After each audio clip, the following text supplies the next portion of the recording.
Just a nurse, my sister announced to the entire room at her promotion celebration, her voice dripping with condescension as 200 corporate executives turned to look at me. She had no idea that in less than 10 minutes, her new boss would walk through those doors and introduce me as the CEO of the healthcare corporation that now owned her company. What happened next changed both of our lives forever. Before we jump back in, tell us where you're tuning in from. And if this story touches you, make sure you're subscribed, because tomorrow, I've saved something extra special for you.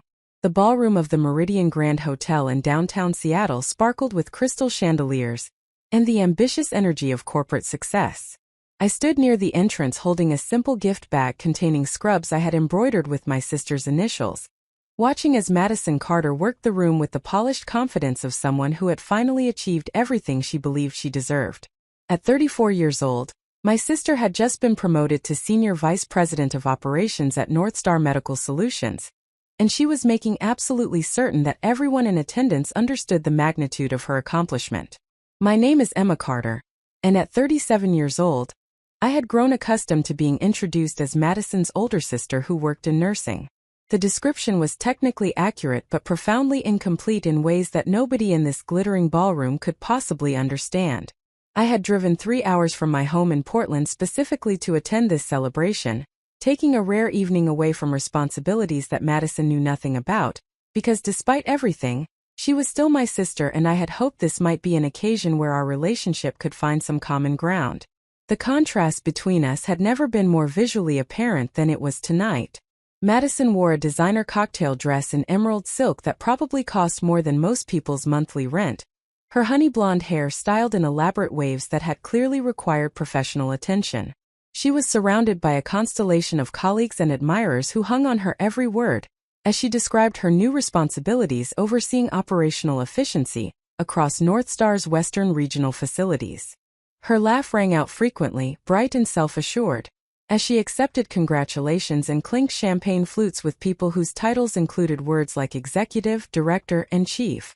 I had chosen to wear a simple navy dress that I owned for the handful of formal occasions that arose in my life, paired with comfortable shoes because 12-hour shifts had taught me the value of practical footwear.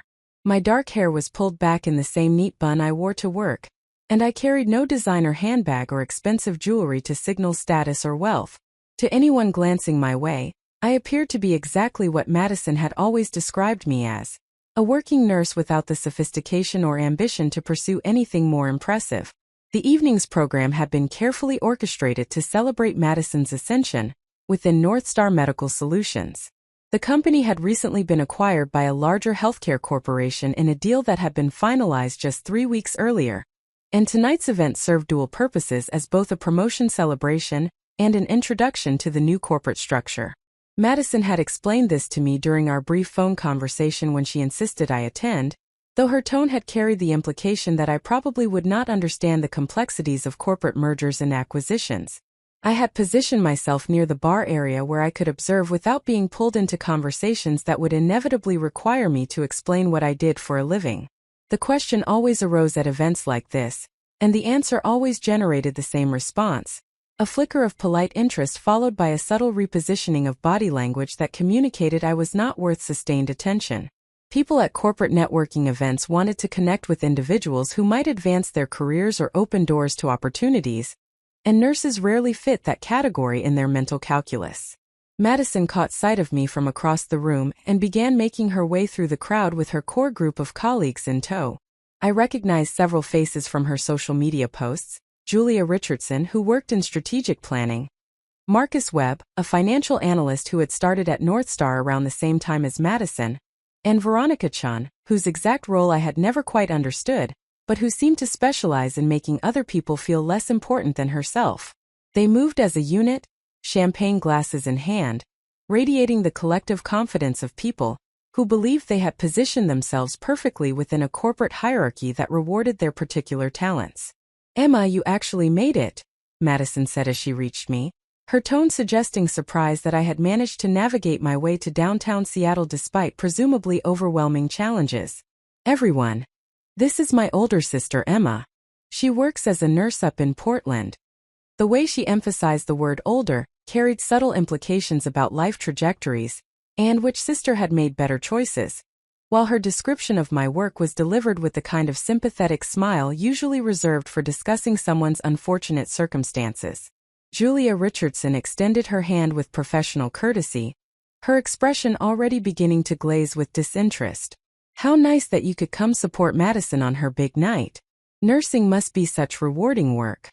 The statement was delivered with the verbal equivalent of a pat on the head, the kind of thing people said when they wanted to acknowledge someone's career without actually engaging with it meaningfully. "Emma's been doing the bedside care thing for years now," Madison continued, and I could hear the unspoken question in her voice about when I would grow out of this phase and pursue something she considered more substantial.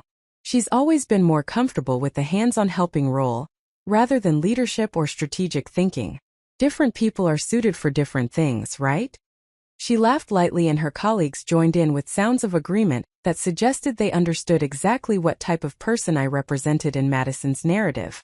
Marcus Webb glanced at his phone and then back at our group, clearly already calculating his exit from a conversation that held no networking value for him. "Well, healthcare needs dedicated nurses. Somebody has to do the direct patient care." His words were pleasant enough on the surface but carried the unmistakable implication that the somebody who did that work existed on a lower tier of the professional hierarchy than the people in his circle who dealt with strategy, finance, and operations. Veronica Chen's contribution was even more direct.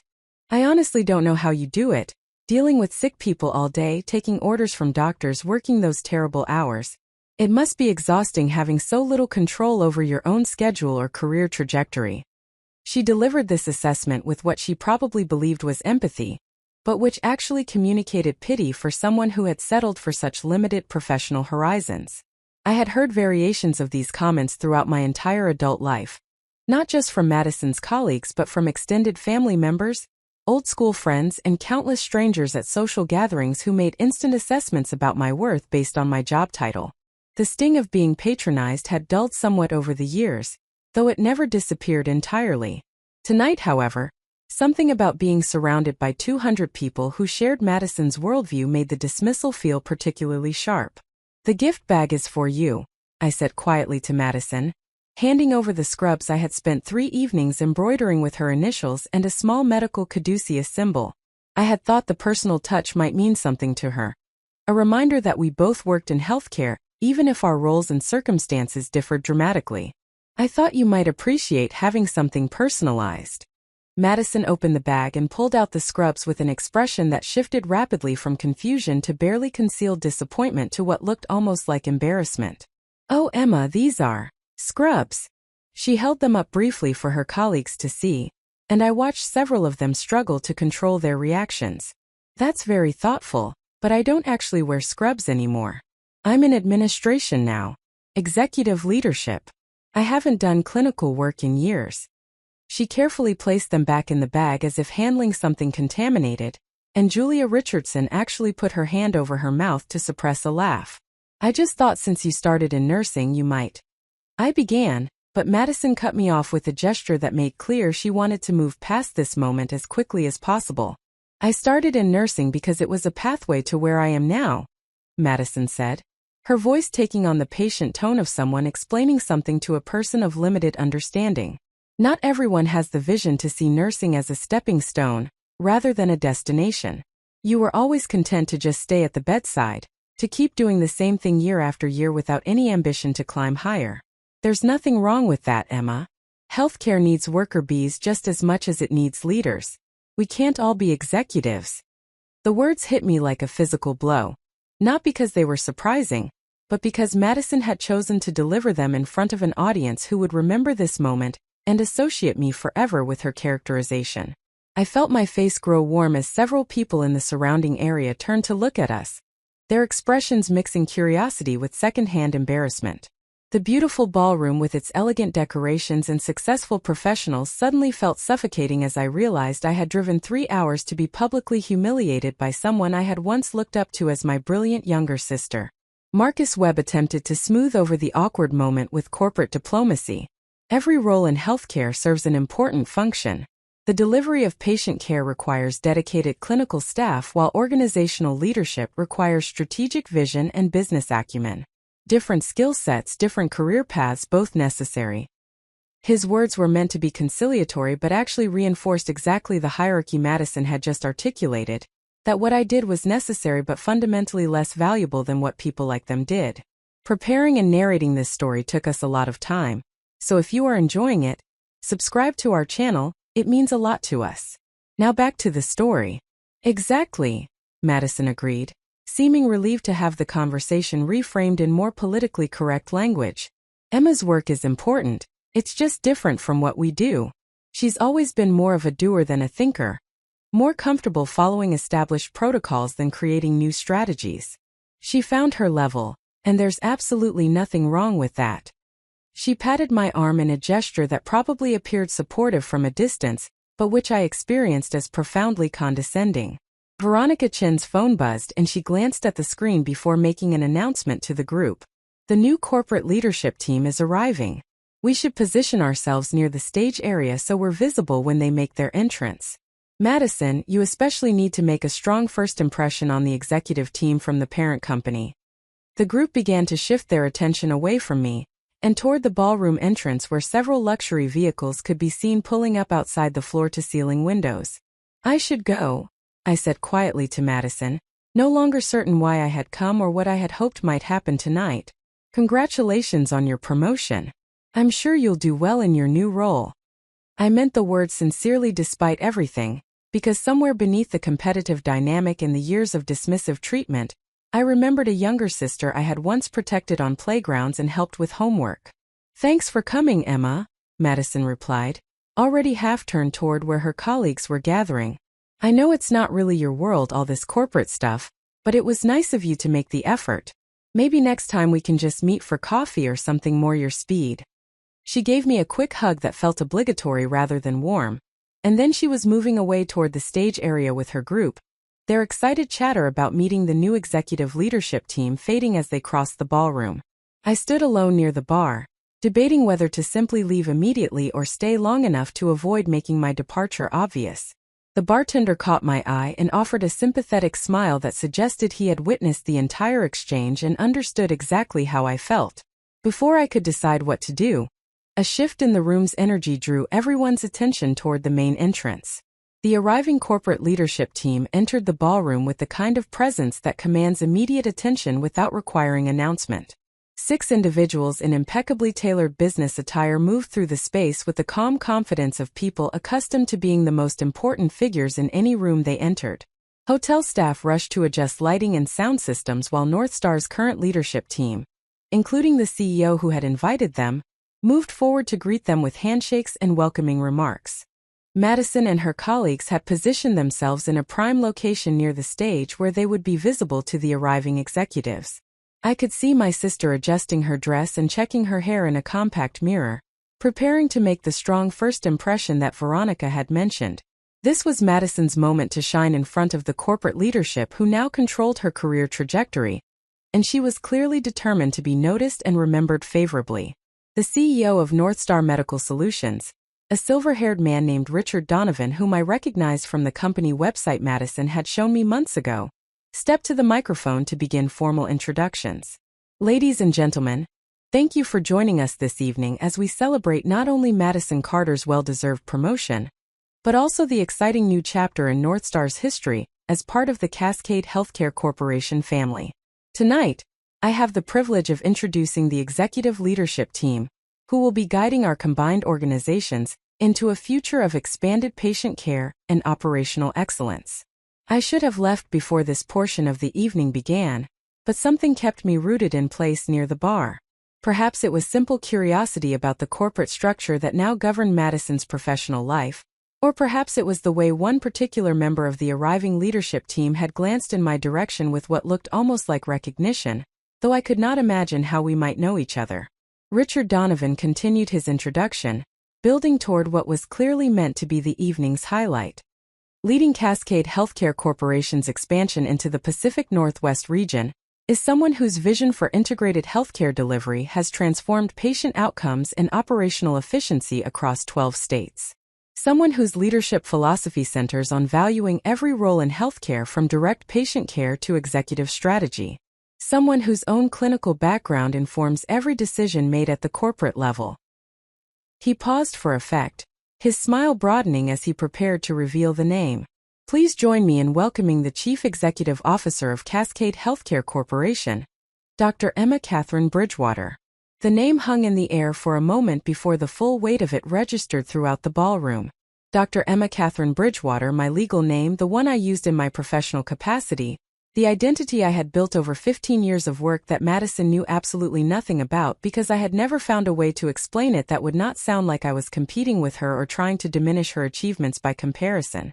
I stepped forward from my position near the bar as every head in the room turned toward me. The simple navy dress that had seemed so plain moments ago now appeared as exactly what it was, the understated choice of someone who did not need designer labels to command respect. My comfortable shoes carried me steadily toward the stage where Richard Donovan's expression had shifted from rehearsed welcome to visible confusion, as he tried to reconcile the woman he had expected with the woman who had been standing quietly in his ballroom all evening. "Good evening, everyone," I said calmly as I reached the microphone, my voice carrying the natural authority of someone accustomed to making life-and-death decisions under pressure and leading organizations with thousands of employees. "I apologize for the confusion. I arrived early to attend a family obligation before this evening's official introduction. Some of you may have seen me earlier this evening, though I suspect I was not quite what you expected your new CEO to look like." The silence in the ballroom was absolute. 200 corporate professionals stood frozen in various states of shock, but none more completely devastated than my sister Madison, whose face had gone pale as comprehension crashed over her in waves. I could see her replaying our entire conversation in her mind, hearing her own words about worker bees and people who found their level understanding with horrifying clarity that she had spent the past 20 minutes publicly dismissing and patronizing the person who now controlled her career, her promotion, and quite possibly her future in this industry. Julia Richardson's champagne glass slipped from her fingers and shattered on the marble floor, the sound cutting through the silence like punctuation. Marcus Webb's expression suggested he was performing rapid mental calculations about whether anything he had said could be walked back or explained away. Veronica Chun, who had openly pitted my lack of control over my schedule and career trajectory, looked as though she might be sick. But it was Madison's face that held my attention, my younger sister who had always been so certain of her superior trajectory, who had just moments ago patted my arm and suggested we meet for coffee somewhere more my speed. The emerald dress that had seemed so triumphant now appeared almost costume-like as she stood frozen in her carefully chosen position, understanding that her big night had just transformed into something she could never have anticipated in her worst nightmares. I had not planned for this moment to unfold this way. I had hoped to slip into the ballroom after Madison's celebration concluded, to let her have her evening of triumph before the corporate introduction happened. But Madison had always possessed an unfortunate talent for perfect timing when it came to revealing her true opinions about my life and choices, and tonight that talent had finally caught up with her in the most public way imaginable. "Before we proceed with the formal program," I continued, maintaining the calm professional tone that had steadied countless boardrooms and crisis situations, "I want to acknowledge someone special in the audience. My sister Madison Carter, whose promotion we are celebrating tonight, has been with Northstar for 7 years, and has earned her advancement through dedicated work. Madison, thank you for inviting me to your celebration. I am proud to be your sister, and I look forward to working with you in your new role." The words were gracious and appropriate, but everyone in that ballroom understood the subtext, that I had extended courtesy and recognition to someone who had spent the evening doing the exact opposite to me. Madison's mouth opened as if to speak, but no sound emerged. Her colleagues had taken subtle steps away from her, their body language communicating that they were distancing themselves from someone whose catastrophic error in judgment they had all witnessed and unfortunately participated in.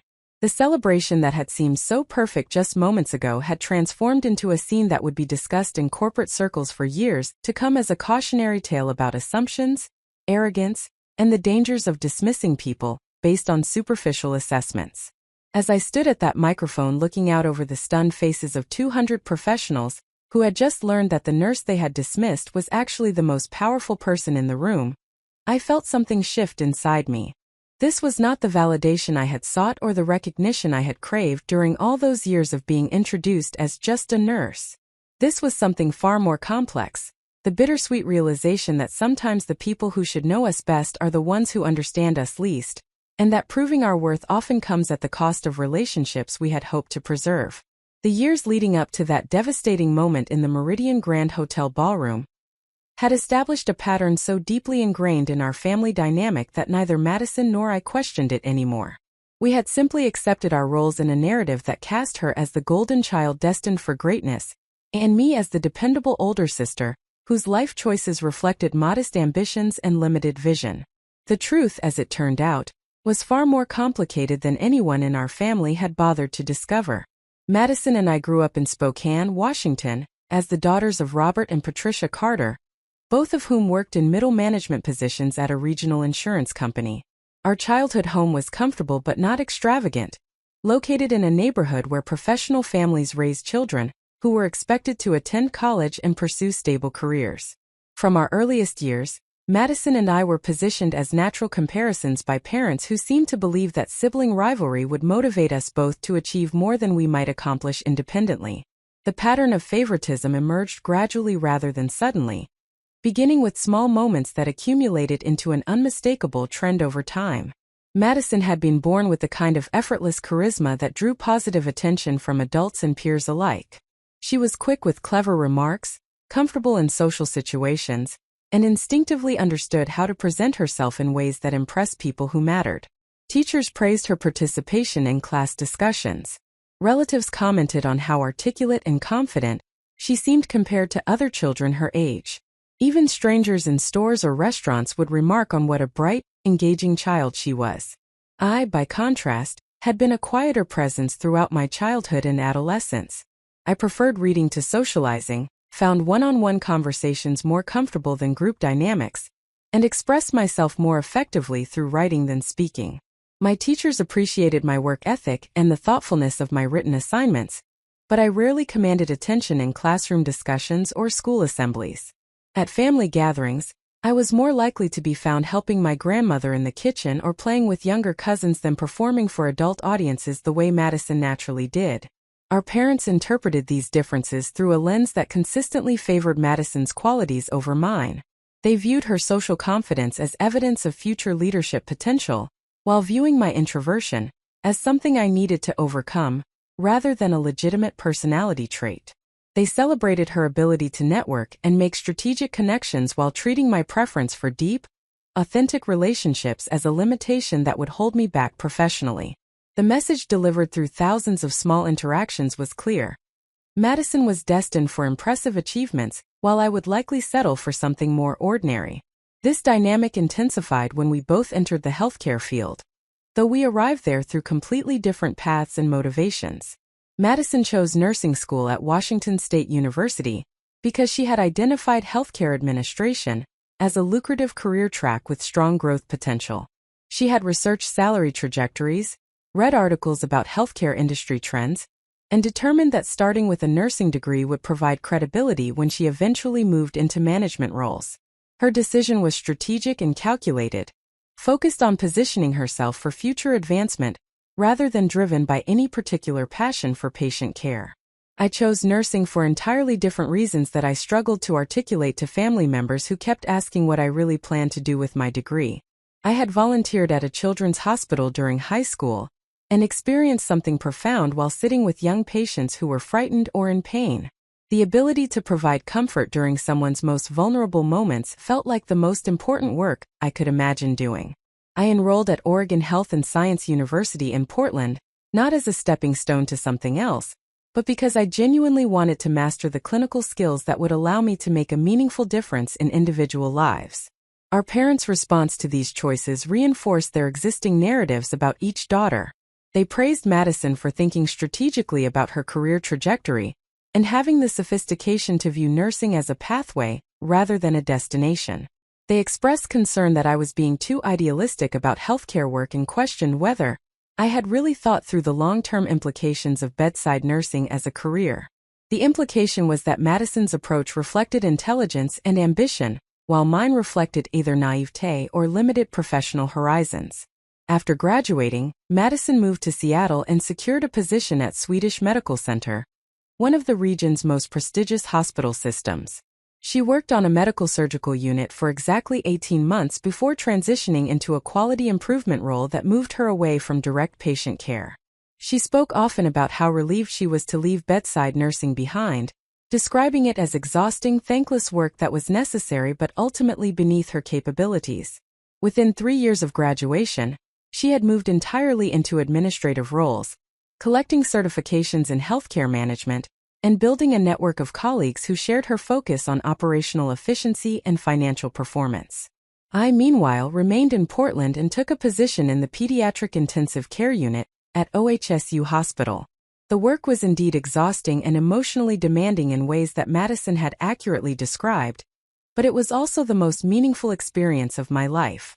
I cared for children facing life-threatening illnesses and injuries, supported families navigating impossible decisions, and collaborated with interdisciplinary teams to deliver complex care that often determined whether a child would survive or succumb to their condition. The stakes were higher than anything I had encountered before, and I discovered that I thrived under the pressure of making critical decisions when lives hung in the balance. What Madison and our parents never understood was that my clinical work was teaching me things that no MBA program or management training could replicate. I learned how to remain calm and decisive during crises when seconds mattered and mistakes could be fatal. I developed the ability to coordinate complex teams of specialists who each brought different expertise and perspectives to challenging cases. I became fluent in medical terminology, pharmacology, technology systems, and evidence-based practices that govern modern healthcare delivery. Most importantly, I gained credibility with clinical staff who would never respect administrators who had abandoned patient care at the first opportunity. While Madison was networking her way through administrative rotations in Seattle, I was quietly building a reputation as one of the most competent intensive care nurses in the Pacific Northwest. Physicians specifically requested me for their most critical patients. Families wrote letters to hospital administration praising the care I had provided during their darkest moments. My nurse manager began asking me to precept new graduates and serve on hospital committees addressing clinical practice issues. Within 4 years of starting at OHSU, I was promoted to charge nurse, supervising the entire PICA unit during my shifts and making decisions about resource allocation, staffing assignments, and patient flow. Our family's response to my promotion versus Madison's similar career advancement revealed everything about how they valued our respective paths. When Madison moved into her first management role coordinating quality improvement projects, our parents hosted a celebration dinner and invited extended family to congratulate her on escaping the bedside and beginning her real career.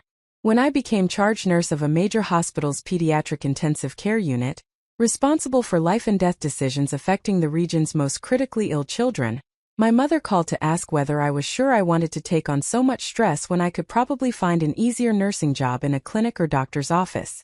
The divergence in our career paths accelerated from there. Madison moved from Swedish Medical Center to North Star Medical Solutions, a healthcare management company that contracted with hospitals to improve operational efficiency and reduce costs. Her title was Associate Director of Clinical Operations, and her work involved analyzing workflow processes, implementing standardization protocols, and identifying opportunities to reduce expenses without compromising care quality. She was excellent at her job, bringing the same strategic thinking and social intelligence that had always been her strengths. Our parents framed her success as evidence that she had fulfilled her potential by moving beyond nursing into true leadership. During this same period, I made a decision that would alter my entire trajectory, but which I chose not to share with family members who I knew would misunderstand my motivations. I enrolled in graduate school at the University of Washington, driving up from Portland 3 days a week to attend classes while continuing to work full-time at OHSU. The program I chose was not a typical master's in nursing administration, but rather a dual degree combining a Master of Science in Nursing with a Master of Business Administration, specifically designed for clinicians who wanted to lead healthcare organizations without abandoning their clinical expertise.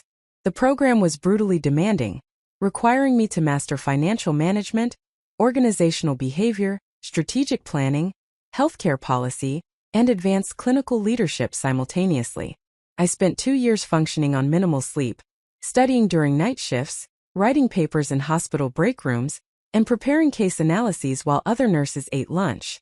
My classmates were all experienced clinicians who shared my belief that healthcare organizations needed leaders who understood patient care from the inside out, rather than administrators who viewed clinical work as a cost center to be managed. I completed the dual degree program in 2 years while maintaining my full-time position at OHSU, a feat that required discipline and sacrifice I never mentioned to family members who already viewed my career choices with puzzlement. I graduated with honors and immediately applied for a newly created position at OHSU as Director of Clinical Integration, responsible for coordinating care delivery across multiple departments and ensuring that operational decisions enhanced rather than compromised patient outcomes. The role combined strategic leadership with clinical expertise, reporting directly to the Chief Nursing Officer, and participating in executive-level decision-making about the hospital's future direction. I was 30 years old when I took that position, the youngest director in OHSU's administrative structure, and one of the few who had come up through direct patient care rather than traditional management tracks. The appointment generated attention within healthcare leadership circles because it represented a different philosophy about who should guide hospital operations. I began receiving invitations to speak at national conferences about integrated care delivery models. Articles in healthcare management journals profiled my approach to bridging clinical excellence with operational efficiency. Other hospitals contacted me to consult on their quality improvement initiatives.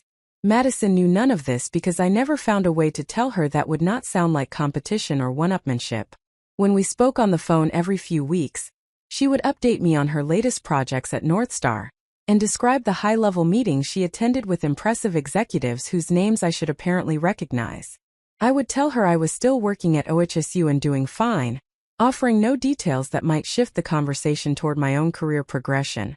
It seemed easier to let her maintain her narrative than to disrupt family dynamics by revealing information that contradicted the story everyone had accepted. Our parents reinforced this pattern by showing dramatically different levels of interest in our respective careers. They could describe Madison's job responsibilities in detail, knew the names of her supervisors and colleagues, and proudly told friends about her promotions and salary increases. They understood almost nothing about my work beyond the fact that I still worked at the same hospital I had joined after graduation, apparently content to remain in a bedside nursing role, while my younger sister climbed the corporate ladder. I had stopped trying to correct their misunderstandings because the few times I attempted to explain my leadership responsibilities, they responded with confusion about why I would want to take on administrative duties when I could just focus on patient care. The geographic distance between Portland and Spokane made it easier to maintain these separate realities. I visited our parents every few months, usually for major holidays or family events, and during those brief visits I fell back into familiar roles rather than challenging the family narrative that had been set decades earlier. Madison would arrive from Seattle with entertaining stories about her professional life, and everyone would gather around to hear about her latest accomplishments.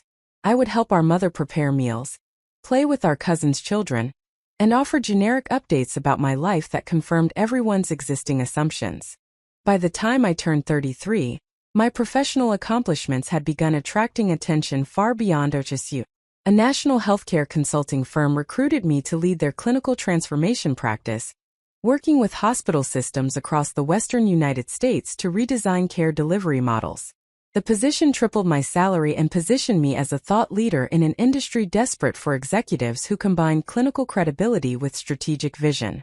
I spent 2 years traveling constantly, guiding multi-million-dollar transformation initiatives at major medical centers, and building a reputation that eventually brought me to the attention of Cascade Healthcare Corporation's board of directors. Cascade Healthcare was a mid-sized but rapidly growing healthcare company that owned and operated hospitals, outpatient facilities, and specialized treatment centers across 12 states. The organization had been founded by physicians who believed healthcare delivery should be guided by clinical excellence rather than purely financial metrics, and they were searching for a chief executive officer who embodied that philosophy. They wanted someone with an impeccable clinical background, proven leadership experience, strategic business acumen, and the ability to inspire both medical professionals and business stakeholders. I was recruited for the position when I was 35 years old, making me one of the youngest healthcare CEOs in the country, and certainly one of the few who had spent significant time providing direct patient care. The Cascade board viewed my clinical background as an asset rather than a limitation, believing that my experience in pediatric intensive care would inform every decision about patient safety, quality improvement, and resource allocation. They offered me a compensation package that included base salary, performance bonuses, and equity that would make me financially secure for life. I accepted the position and spent the next 2 years leading Cascade Healthcare through a period of strategic expansion that doubled the organization's footprint and significantly improved patient outcomes across all facilities. I implemented evidence-based practice standards, invested in clinical education and technology, and created pathways for bedside nurses to move into leadership roles without abandoning patient care. The healthcare industry press profiled my leadership approach extensively, and I received numerous awards recognizing innovation in integrated care delivery. During this entire period, Madison and my parents knew only that I had left OHSU to work for a healthcare company, in a role that involved traveling frequently. They assumed I had taken some kind of nursing consultant position, perhaps visiting different hospitals to train staff or audit clinical practices. Nobody asked for details about my title, responsibilities, or compensation, because they had already constructed a narrative that made sense to them. Madison was the sister with the impressive corporate career, while I was the sister who remained devoted to clinical work in various forms. The irony of this situation was not lost on me. While Madison proudly announced each incremental promotion at Northstar Medical Solutions and basked in our parents' celebration of her success, I was leading an organization 50 times larger than her employer, making strategic decisions that affected thousands of patients and employees daily, and earning more in a month than she earned in a year. Yet I remained invisible in our family's story, still introduced as Emma, who works as a nurse, while Madison was Madison, who's a vice president at a major healthcare company. 3 months before Madison's promotion celebration at the Meridian Grand Hotel, Cascade Healthcare Corporation's board of directors approved my recommendation to acquire Northstar Medical Solutions as part of our expansion into the Pacific Northwest market. Northstar's operational efficiency model complemented Cascade's clinical excellence focus, and the acquisition would give us immediate presence in Washington, Oregon, and Northern California. I personally led the due diligence process, reviewing Northstar's financial performance, operational metrics, and leadership structure. During this process, I learned that my sister Madison was being considered for promotion to Senior Vice President of Operations, a significant advancement that would position her among Northstar's top executives. The timing was fortuitous for her, because the acquisition would bring increased resources and opportunities within the merged organization. I ensured that her promotion proceeded as planned because she had genuinely earned the advancement through her work, and I saw no reason for our family relationship to interfere with her professional trajectory. I did not tell Madison about the acquisition or my role in leading Cascade Healthcare, because I wanted her to experience her promotion moment without the complication of learning that her older sister was actually her new corporate CEO. I planned to attend her celebration as her sister, then participate in the formal corporate introduction later the same evening after she had enjoyed her achievement. It seemed like the kindest way to handle a situation that would inevitably be complicated when the truth finally emerged. What I had not anticipated was that Madison would use her promotion celebration as an opportunity to publicly articulate her long-held beliefs about my limited ambitions and modest achievements. Standing in that ballroom listening to her describe me as someone who had found my level and was content being a worker bee rather than a leader, I realized that she genuinely believed the narrative she was expressing. This was not cruelty for its own sake but rather Madison's honest assessment of her older sister's life, formed over decades of our parents' favoritism and reinforced by my own silence about my actual career path. The moment when I stepped forward from my position near the bar to introduce myself as Dr. Emma Catherine Bridgewater, Chief Executive Officer of Cascade Healthcare Corporation, represented the collision of two incompatible realities that had coexisted through willful ignorance and assumed hierarchies. Madison had built her self-concept partly on the foundation of being the successful sister, the one who had transcended nursing to achieve real leadership, the daughter who had fulfilled their parents' expectations for impressive accomplishments. That foundation had just shattered completely, and I knew that what happened next would define our relationship for whatever time we had remaining as sisters. The silence that followed my introduction as CEO of Cascade Healthcare Corporation stretched across the Meridian Grand Hotel ballroom like a physical presence, thick and suffocating. 200 corporate professionals stood frozen in a tableau of shock, their champagne glasses suspended mid-air, their conversations abandoned mid-sentence, their carefully constructed networking strategies suddenly irrelevant in the face of a revelation that had inverted every assumption they had made about power dynamics in the room. The crystal chandeliers continued their gentle rotation, casting fractured light across faces that reflected confusion, embarrassment, and in some cases, the dawning horror of professional self-preservation, as people began calculating what they had said and done in the presence of someone they had fundamentally misidentified. Richard Donovan recovered first, his decades of corporate leadership experience, allowing him to smooth over his visible confusion with practiced professionalism. He stepped forward with an extended hand and a smile that attempted to convey that he had expected this moment exactly as it had unfolded, though his eyes betrayed uncertainty about how to proceed. The CEO of Northstar Medical Solutions had prepared extensively for tonight's introduction of Cascade Healthcare's executive leadership team, but nothing in his preparation had included the scenario where the incoming CEO had already been present in the ballroom, being dismissed as an ordinary nurse by the very employee whose promotion they were ostensibly celebrating. Dr. Bridgewater, welcome officially to what I hope will be a productive partnership between our organizations, Richard said, his voice carrying the steady tone of someone determined to impose normalcy on a situation that had careened far outside normal parameters. I apologize for any confusion regarding your presence this evening. Had I known you were already in attendance, we would of course have made appropriate arrangements for your introduction. His word choice carefully avoided assigning blame while acknowledging that something had gone significantly wrong with the evening's orchestration. I shook his hand firmly, maintaining the composed demeanor that had carried me through countless high-stakes negotiations and crisis situations throughout my career.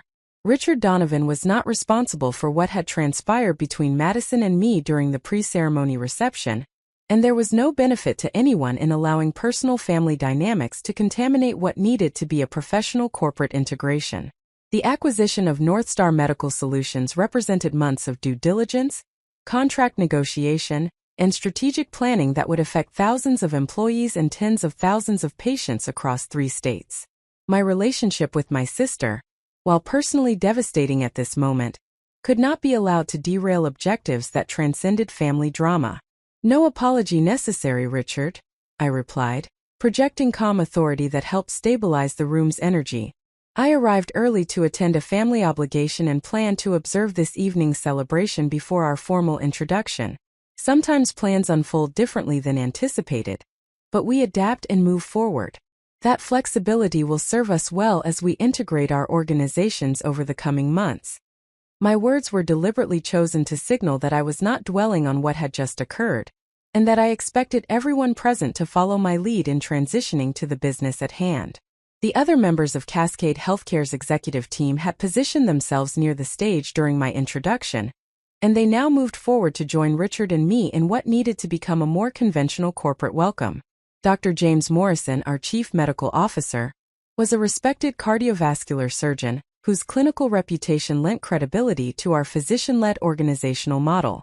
Patricia Okonkwo, our Chief Financial Officer, had guided healthcare systems through complex financial transformations and brought discipline to our expansion strategy.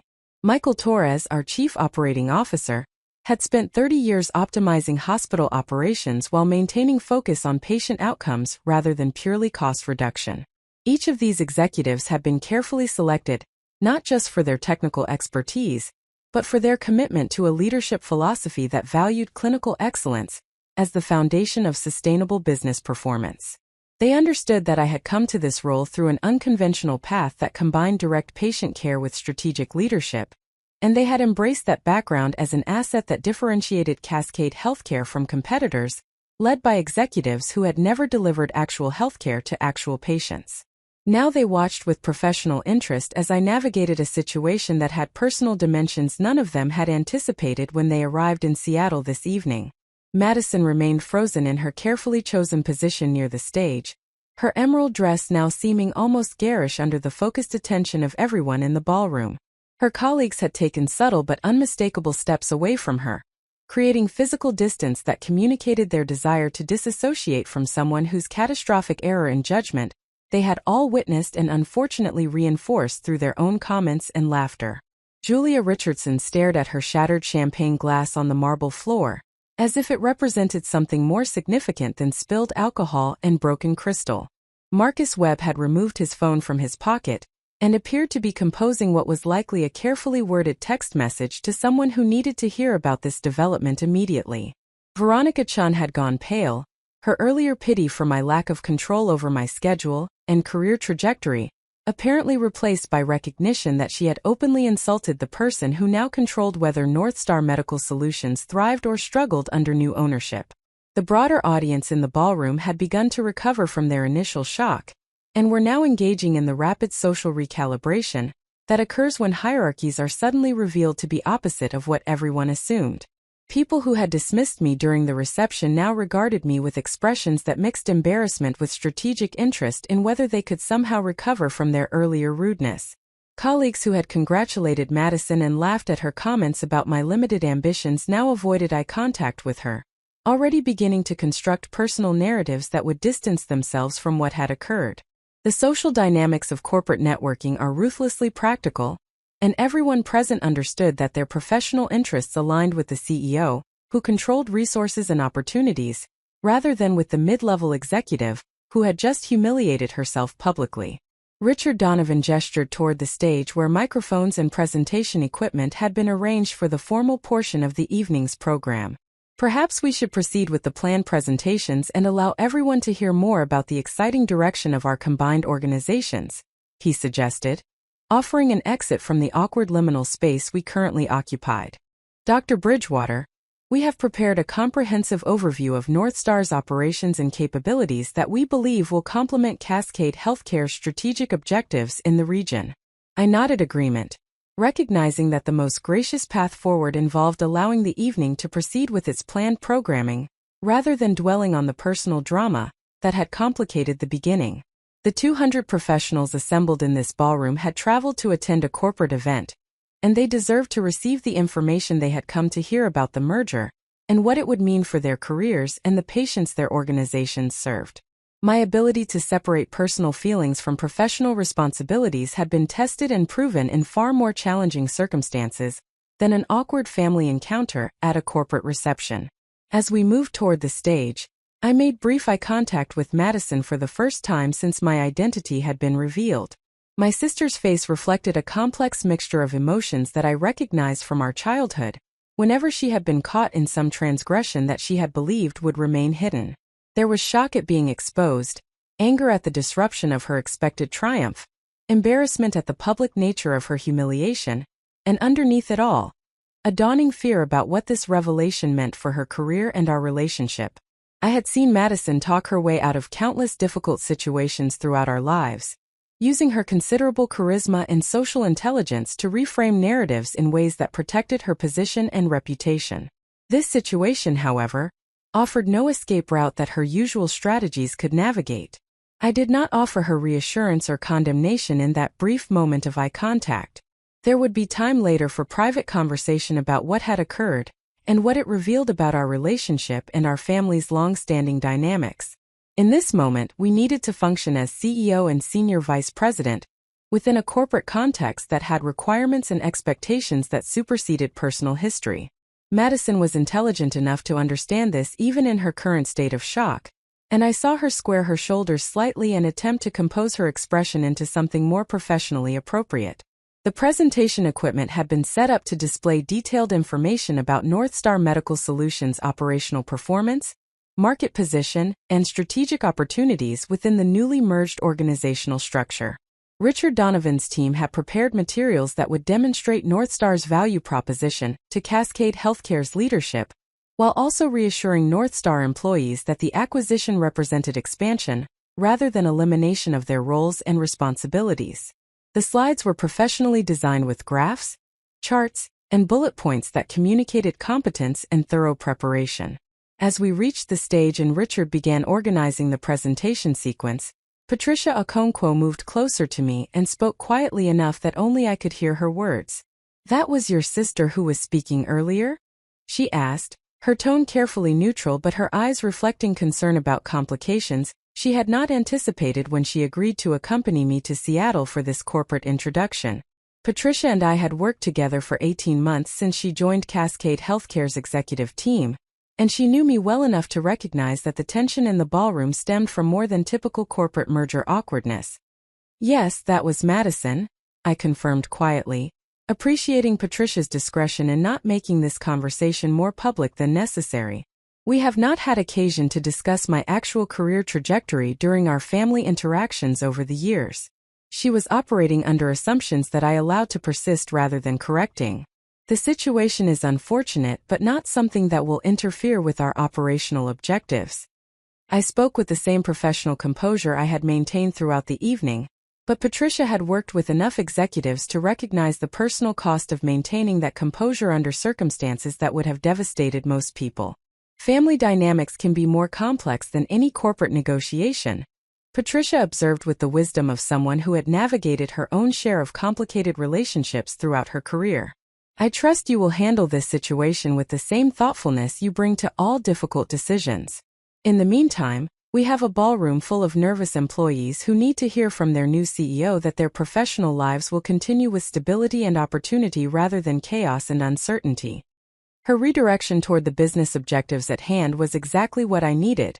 A reminder that my primary responsibility this evening was to the thousands of people whose livelihoods depended on Cascade Healthcare's successful integration of Northstar Medical Solutions. Richard Donovan stepped to the microphone and began the formal presentation with remarks designed to contextualize the evening's events within the broader narrative of organizational growth and strategic expansion.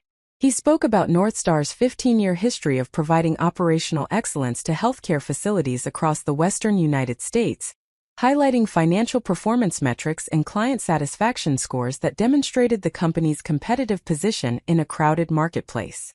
His presentation style was polished and confident, the product of decades spent communicating with boards of directors, investor groups, and employee audiences who needed reassurance during periods of organizational change.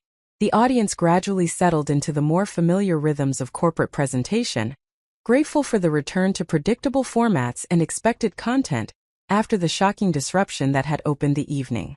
People retrieved notebooks and phones to take notes on key points, asked clarifying questions about operational details, and began engaging with the material in ways that suggested they were attempting to move past the awkwardness and focus on information that would affect their professional futures. The atmosphere remained charged with unresolved tension, but the structure of formal presentation provided a framework that allowed everyone to function despite that tension. Madison had moved to a seat in the third row of the audience seating that had been arranged facing the stage, positioning herself where she could observe the presentations without being prominently visible. Her colleagues had scattered to different locations throughout the seating area, no longer maintaining their earlier clustering around her as the evening's honored guest. The physical dispersion of her support network visualized the social consequences of what had occurred, as people who had been eager to associate with her success now created distance from her humiliation. I noticed that she was taking notes with focused attention, her pen moving steadily across a legal pad, as Richard described various aspects of Northstar's operational model and market positioning. After Richard concluded his overview of Northstar's organizational capabilities, he introduced Dr. James Morrison to provide clinical perspective on how Cascade Healthcare's physician-led model would enhance, rather than disrupt the work that Northstar had been doing with hospital clients. James was an exceptional communicator who could translate complex medical concepts into language that resonated with both clinical and business audiences, and he used this skill now to address concerns that Northstar employees might have about working within an organization that prioritized clinical outcomes over purely financial metrics. Healthcare is fundamentally about healing human beings who are suffering, James began, his voice carrying the natural authority of someone who had spent 3 decades making life-and-death decisions in operating rooms. Every operational improvement, every efficiency gain, every cost reduction must be evaluated against the primary question of whether it enhances or compromises our ability to deliver excellent patient care. Northstar Medical Solutions has built its reputation on improving operational performance, and Cascade Healthcare shares that commitment while adding the additional requirement that operational excellence must serve clinical excellence rather than existing as a separate objective.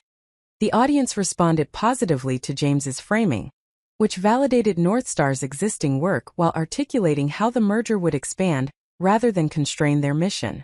Several people nodded visibly as James described specific examples of how Cascade Healthcare facilities had improved both patient outcomes and financial performance by making evidence-based decisions that invested in clinical capabilities. The nervousness that had characterized the audience's energy during the early portion of the evening began dissipating as people recognized that their professional skills and contributions would continue to be valued within the merged organizational structure. Patricia Okonkwo followed James with a detailed financial presentation that addressed the practical questions employees always have during acquisitions about job security, compensation structures, and career advancement opportunities. She was direct and specific about what would change and what would remain stable, avoiding the vague reassurances that often characterize corporate merger communications.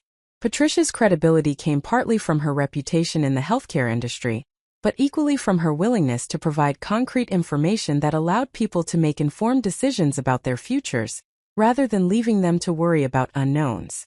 Cascade Healthcare is acquiring Northstar Medical Solutions because we believe in the value of what you have built and the expertise you bring to operational excellence in healthcare delivery, Patricia explained, her Nigerian accent adding distinctive character to her articulate presentation style. This acquisition creates opportunities for expansion into markets that Northstar could not have accessed independently, which means opportunities for professional growth for people who have demonstrated capability and commitment.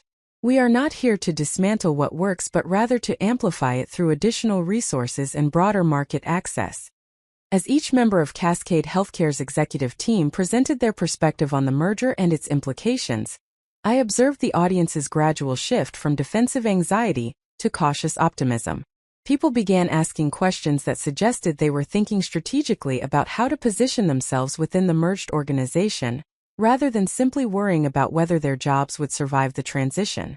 The quality of those questions reflected the caliber of talent that Northstar had assembled, and I felt confidence that integrating these professionals into Cascade Healthcare's culture would strengthen rather than dilute our organizational capabilities. Throughout these presentations, Madison remained focused on taking notes and observing the proceedings with an expression that suggested she was working to process information on multiple levels simultaneously. She was hearing details about the merged organization's strategy and her potential role within it, but she was also grappling with the fundamental recalibration required by learning that her older sister was not the limited bedside nurse she had always assumed, but rather the CEO of the company that now owned her employer. Every statement from the stage carried dual meaning for Madison because every description of Cascade Healthcare's leadership philosophy implicitly contradicted the assumption she had articulated so confidently just an hour earlier about worker bees and people who find their level. When Michael Torres completed his operational overview and the formal presentations concluded, Richard Donovan returned to the microphone to introduce me for closing remarks. The moment carried weight because everyone in the ballroom understood that what I said now would set the tone for how Northstar employees were integrated into Cascade Healthcare's culture, and whether the awkwardness of the evening's beginning would be allowed to contaminate the professional relationship going forward. I had the power to use this moment to further humiliate Madison, to make pointed comments about assumptions and character judgments, to leverage my position for personal vindication in our long-standing sibling rivalry. I chose a different path because leadership is ultimately about creating conditions for other people to succeed, rather than using power to settle personal scores. As I stepped to the microphone and looked out across the assembled professionals, I saw not just Madison and the colleagues who had dismissed me, but rather 200 people whose professional lives would be significantly affected by decisions I would make in my capacity as their new CEO. They deserved a leader who prioritized organizational mission over personal grievances, who modeled the values Cascade Healthcare claimed to embrace, and who created space for people to learn from mistakes, rather than being permanently defined by their worst moments.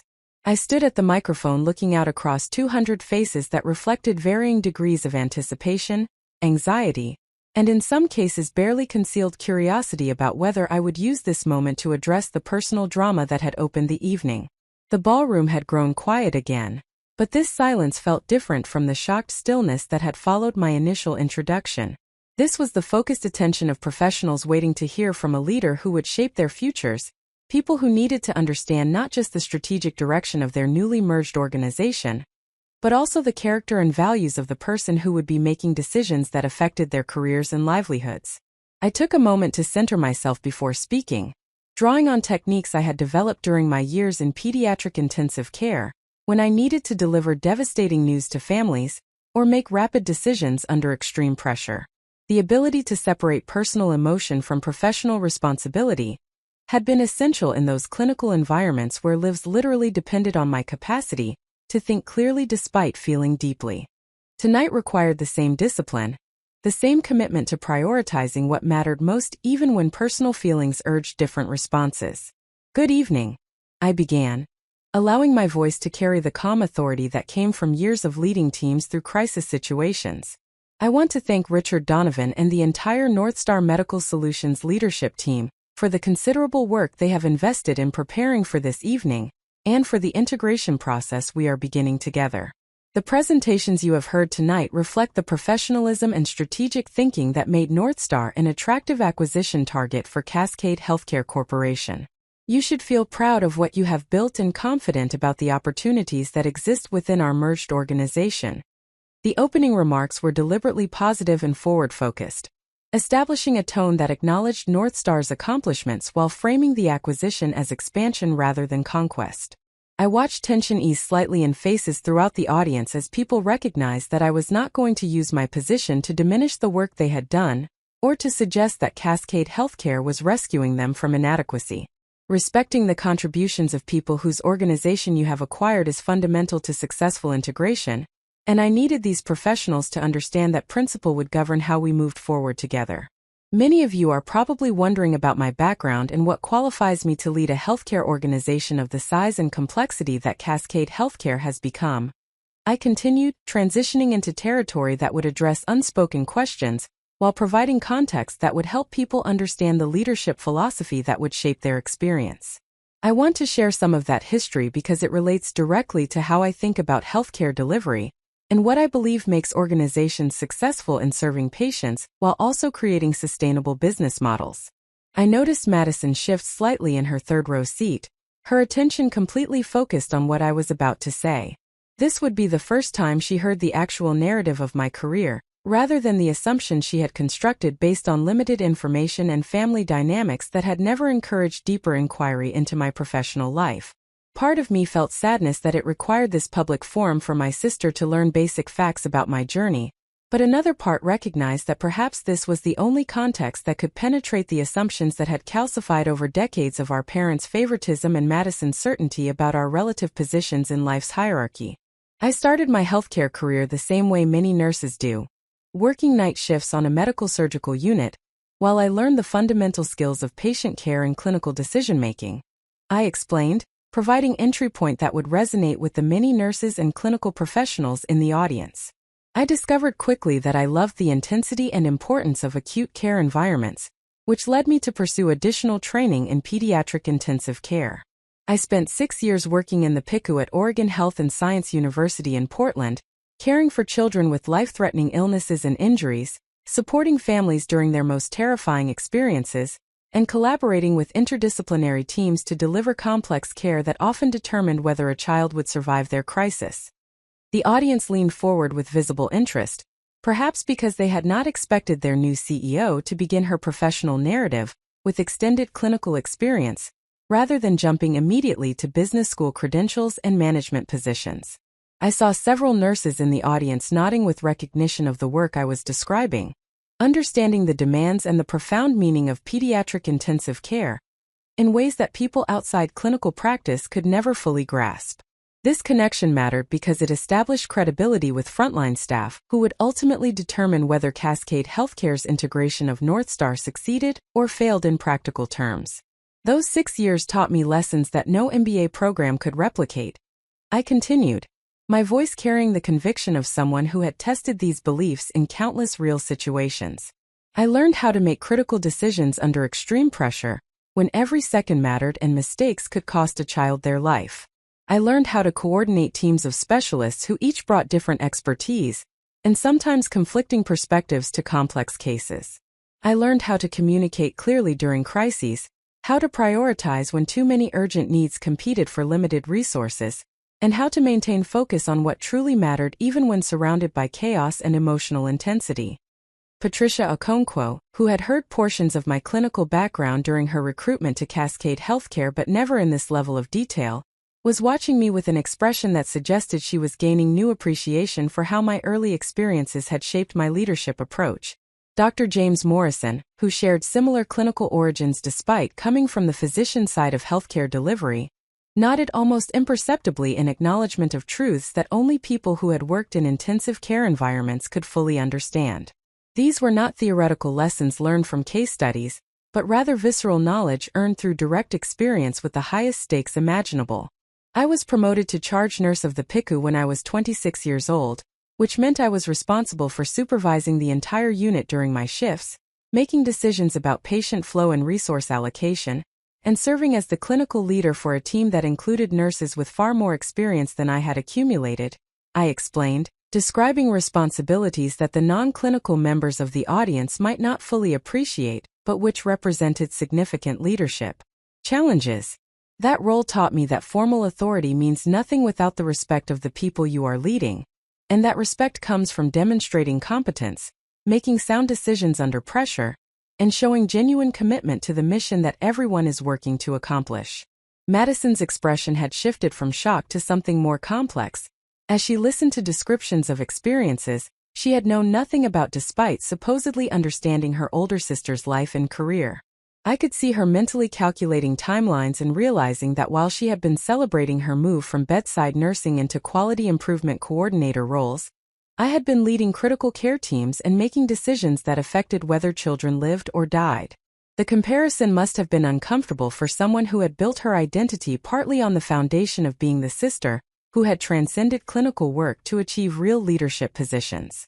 After 6 years in pediatric intensive care, I made a decision that surprised many of my colleagues.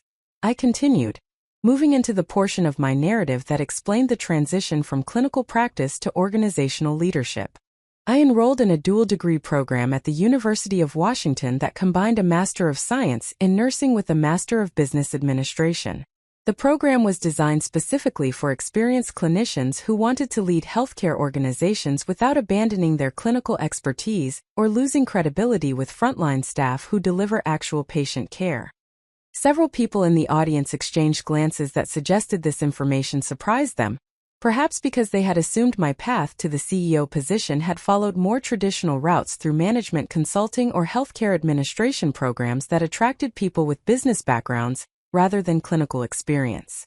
The dual degree approach remained relatively uncommon in healthcare leadership development, and it signaled a different philosophy about who should guide organizations that existed primarily to deliver medical care to human beings who were suffering. I completed that dual degree program in 2 years while working full-time at OHSU, which required discipline and sacrifice that tested my commitment to this path.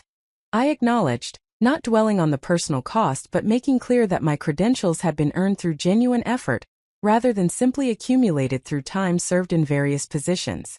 I studied financial management, organizational behavior, strategic planning, healthcare policy, and advanced clinical leadership simultaneously. My thesis research focused on integrated care delivery models that improved patient outcomes while also enhancing operational efficiency, challenging the common assumption that clinical quality and business performance exist in tension rather than alignment. Patricia Okonkwo was smiling now, recognizing themes that had characterized my leadership of Cascade Healthcare and understanding with new clarity why I had been so insistent on certain principles during strategic planning discussions. The research I had conducted during graduate school had formed the intellectual foundation for how I thought about healthcare delivery, and those principles had guided every major decision I had made as CEO. Understanding the origin of those commitments provided context for why I held them so firmly even when board members or investors pushed for approaches that prioritized short-term financial gains over sustainable clinical excellence. After completing my graduate degrees, I was recruited to direct clinical integration at OHSU, reporting directly to the chief nursing officer and participating in executive-level decision-making about the hospital's strategic direction. I explained, describing the position that had launched my trajectory into senior healthcare leadership. That role combined clinical expertise with operational responsibility, requiring me to coordinate care delivery across multiple departments while ensuring that efficiency initiatives enhanced rather than compromised patient outcomes. I was 30 years old when I took that position, making me the youngest director in OHSU's administrative structure, and one of the few who had come up through direct patient care rather than traditional management tracks. The audience was completely absorbed now, following a narrative that defied their assumptions about typical career paths to healthcare executive positions.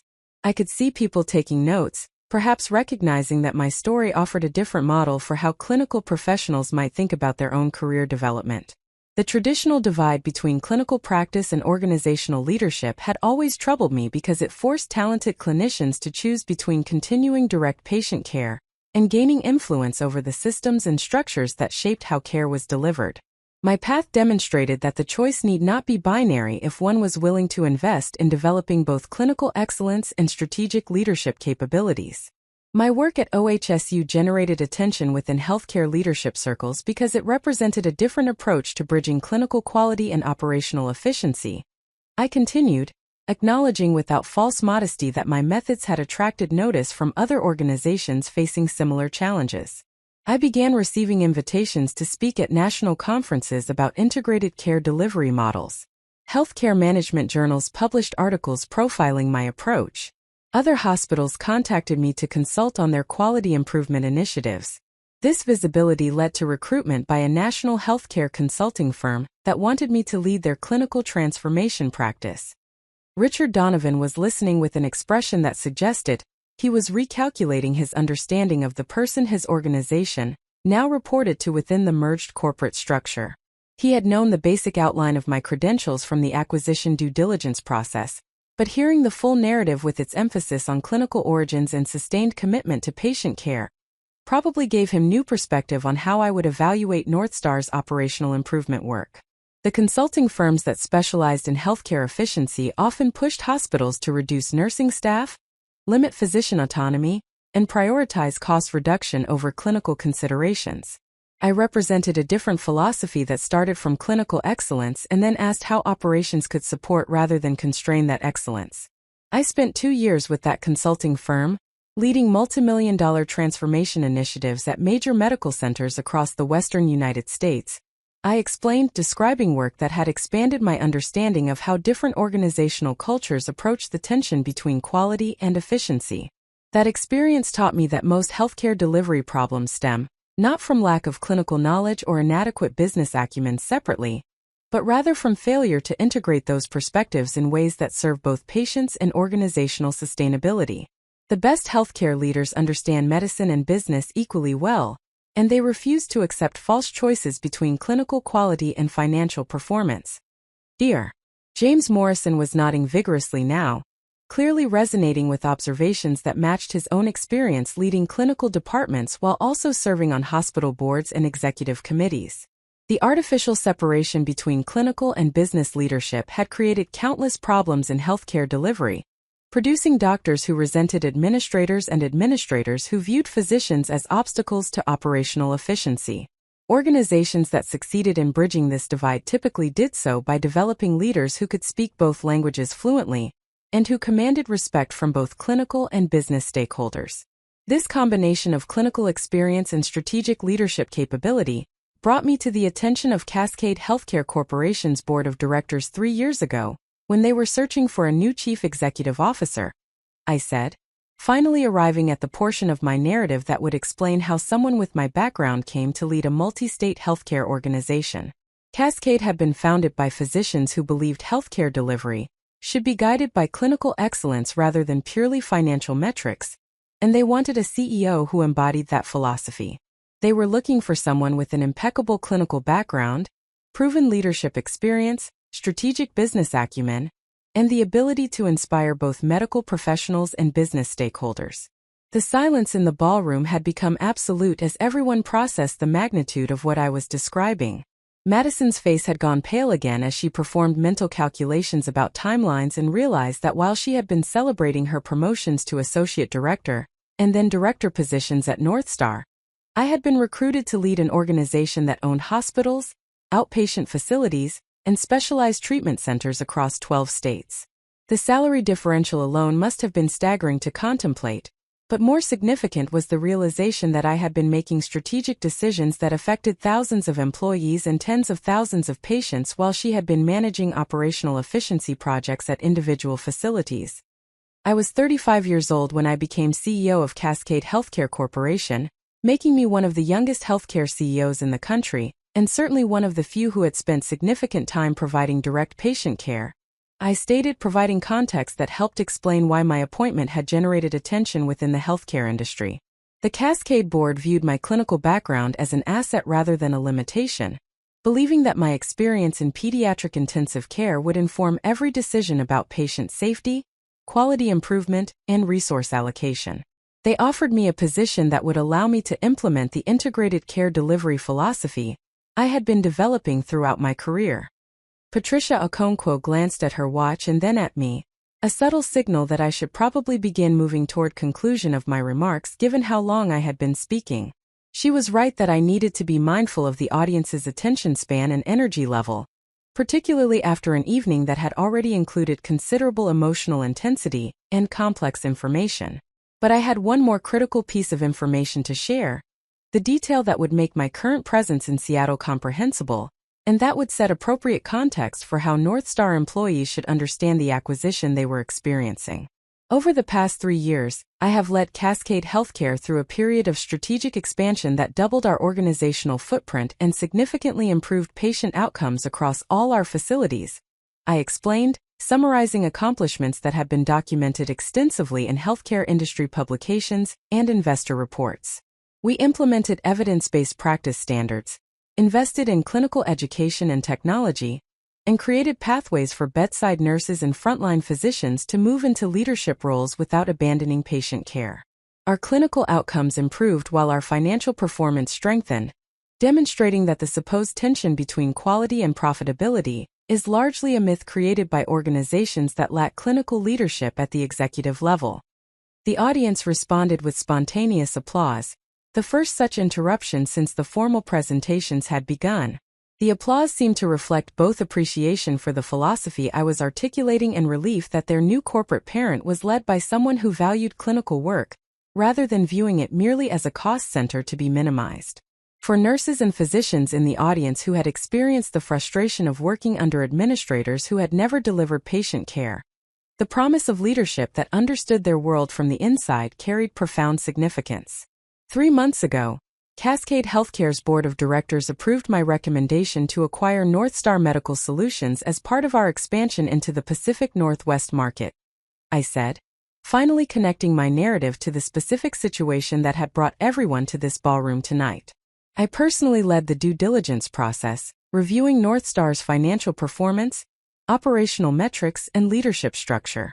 I concluded that North Star's operational efficiency model complemented Cascade's clinical excellence focus, and that acquiring your organization would give us immediate presence in Washington, Oregon, and Northern California with a team of professionals who understood how to improve healthcare delivery systems. Richard Donovan's expression showed visible relief at hearing me characterize North Star's capabilities so positively after an evening that could easily have devolved into criticism or diminishment of his organization's work. The acquisition process had clearly been stressful for North Star's leadership team, as it always is for executives who face uncertainty about whether their skills and contributions will be valued or dismissed by new corporate owners. My public affirmation that I had chosen to acquire North Star, based on genuine respect for what they had built, would help stabilize relationships and create foundation for productive collaboration going forward. During the due diligence process, I learned that my sister Madison Carter was being considered for promotion to Senior Vice President of Operations, a significant advancement that would position her among North Star's top executives, I said, finally addressing directly the personal dimension that had complicated this evening in ways that everyone was acutely aware of, but that nobody had wanted to name explicitly. I want to be very clear about something important. Madison's promotion proceeded based entirely on her professional qualifications and the quality of her work at North Star Medical Solutions. I did not interfere with personnel decisions, and I ensured that her advancement was evaluated using the same criteria that would apply to any other candidate for senior leadership positions.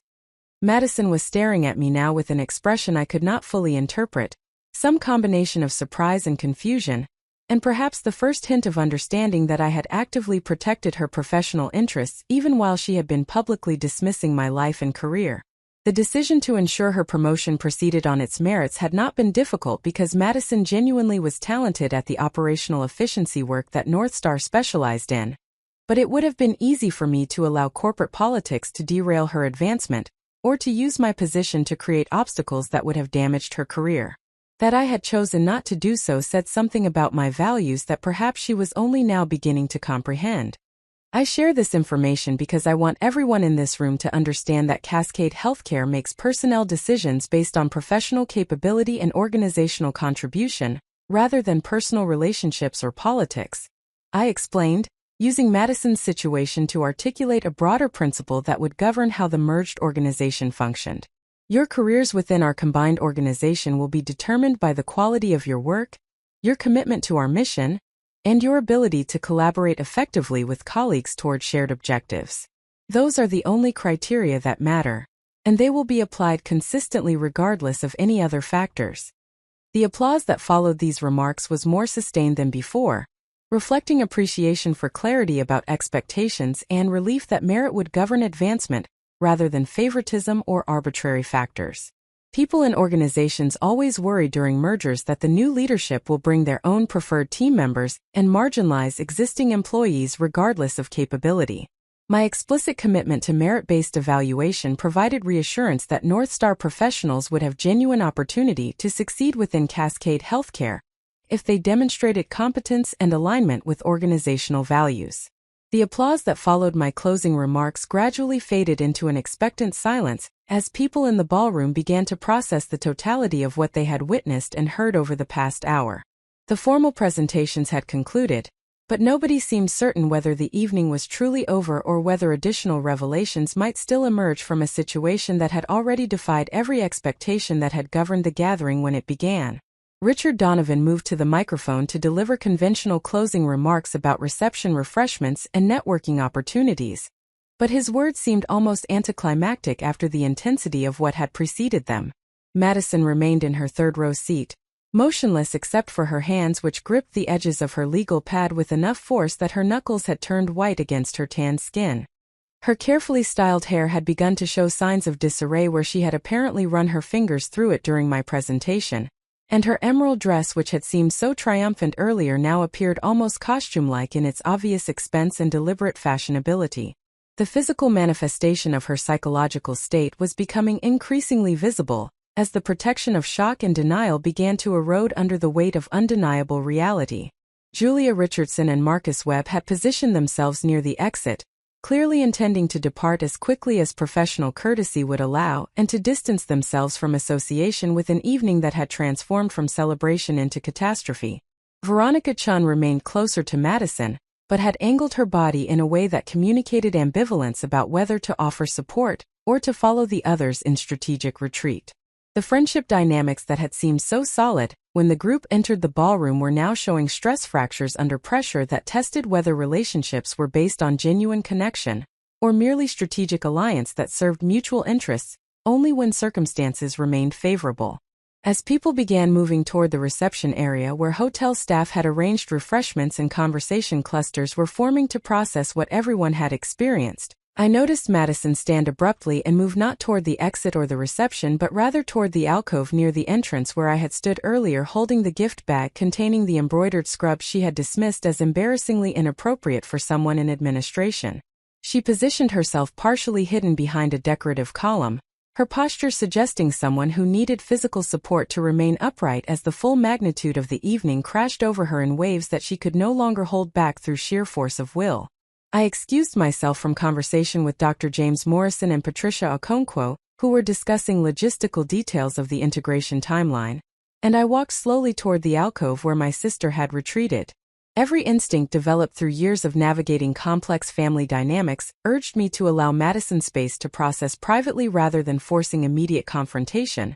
But another instinct born from clinical experience with patients and families in crisis suggested that isolation in this moment might be more harmful than uncomfortable conversation.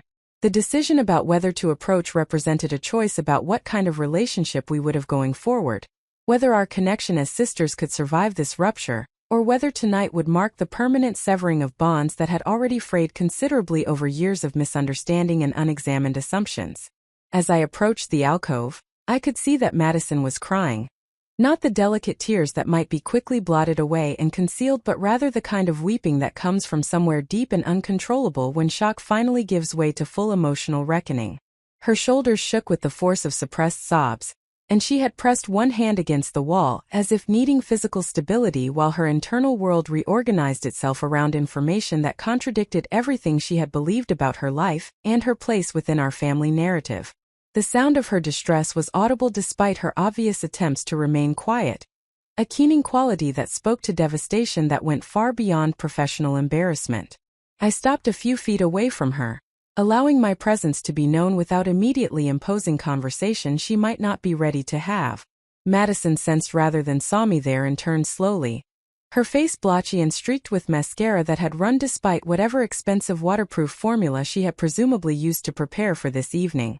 Her expression when she looked at me contained such a complex mixture of emotions that I could not have named them all even if I had possessed vocabulary adequate to the task.